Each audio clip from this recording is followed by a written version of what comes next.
A seguir, os avanços da ciência e da investigação na Europa em Futuris.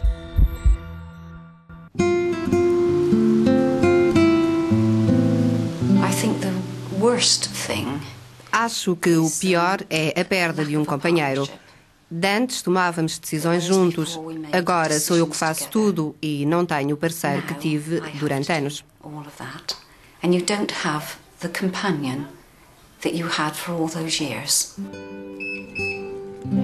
Há cerca de 3 anos, o marido de Sílvia começou a ter perdas de memória. Aos 79 anos, o antigo engenheiro é uma sombra de si próprio. Embora na reforma, Peter continuava a desenhar projetos e a desenvolver várias atividades. Foi então que começou a perder gradualmente a autonomia e, quando foi ao Research Institute for the Care of the Elderly, na localidade inglesa de Bath, foi-lhe diagnosticada a doença de Alzheimer. Ele não se recorda dos filhos, nem dos netos, do irmão, nem da irmã. Ele recebe todos muito bem, simplesmente porque lhe são simpáticos. Gosta de os ver, mas não se lembra deles.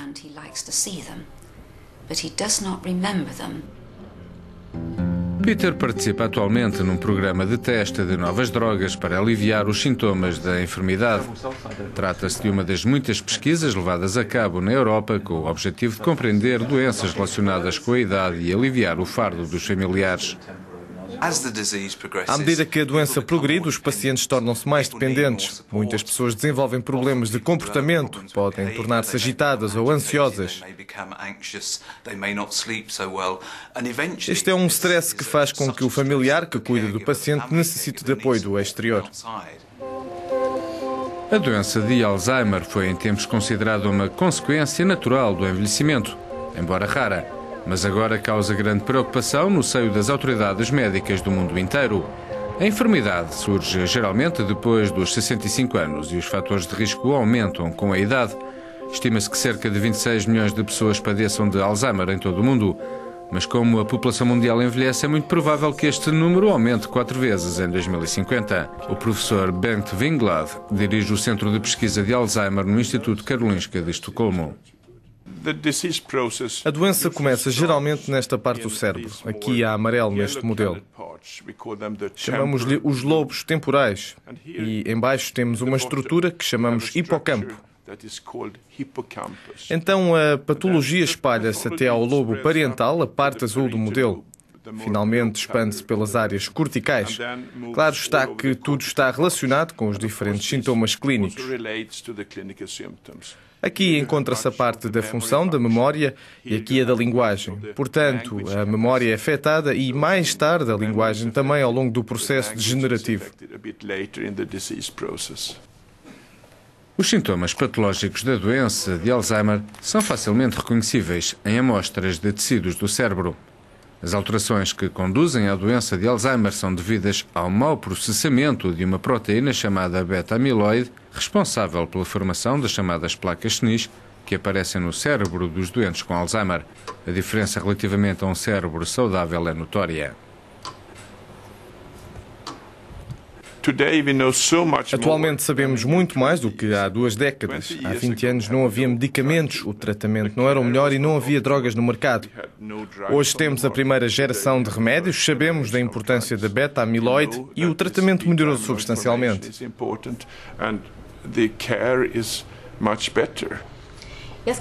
A seguir à morte do pai, vitimado pela doença de Alzheimer, Barbara Fallon decidiu fazer um teste. Apesar de ter apenas 62 anos, começou a sentir falhas de memória.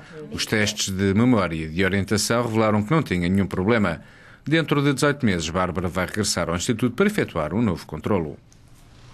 I just wanted to check out if it's just ordinary, stress and you have lots of things. Eu queria apenas verificar se me encontro estressada quando se tem muitas coisas em que pensar e apenas se recorda o que é importante e se esquecem coisas menores. Mas, entretanto, comecei a esquecer-me de encontros ou quando subia para ir buscar um café no cimo das escadas, questionava-me: o que estou aqui a fazer? O que vim aqui fazer? Às vezes esquecia-me e tinha de voltar a descer e recomeçar tudo de novo.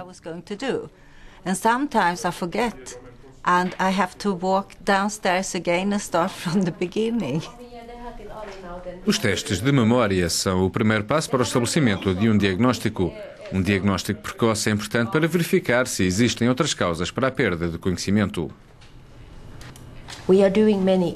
Fazemos imensos testes de modo a podermos verificar verdadeiramente se existem problemas de memória e atualmente temos algumas ferramentas técnicas que podemos utilizar para apoiar o nosso diagnóstico, como o recurso à imagiologia neurológica, de forma a verificarmos a estrutura do cérebro. As imagens médicas por ressonância magnética já provaram ser ferramentas inestimáveis no diagnóstico da doença de Alzheimer. As imagens em 3 dimensões, resultantes do poderoso campo magnético onde é colocado o paciente, permitem ver claramente o que se passa no cérebro. A imagem da esquerda mostra claramente a atrofia típica de um estado avançado da doença de Alzheimer, enquanto a da direita reflete um cérebro normal. Mas enquanto os cientistas correm em busca da solução para o mal, o que podemos fazer para o evitar? Agora sabemos que há muitos fatores ligados ao estilo de vida, como a atividade física, o treino mental ou as atividades sociais que podem proteger contra a doença de Alzheimer.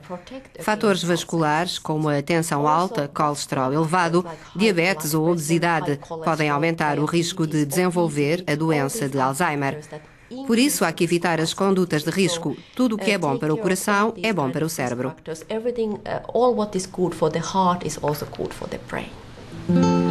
A população europeia está a envelhecer. Estima-se que a percentagem de pessoas com mais de 65 anos na União Europeia vai passar dos atuais 15,4% para 22,4% em 2025.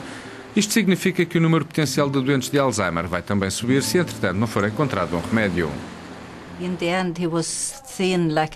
No final, o meu pai era como um passarinho na sua cadeira de rodas. Eu obrigava-me a visitá-lo porque ficava com o coração despedaçado só de o ver.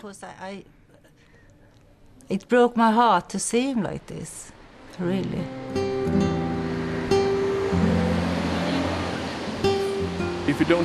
Se não encontrarmos uma cura ou um tratamento para a doença de Alzheimer, receio que muitos sistemas de saúde entrem em colapso.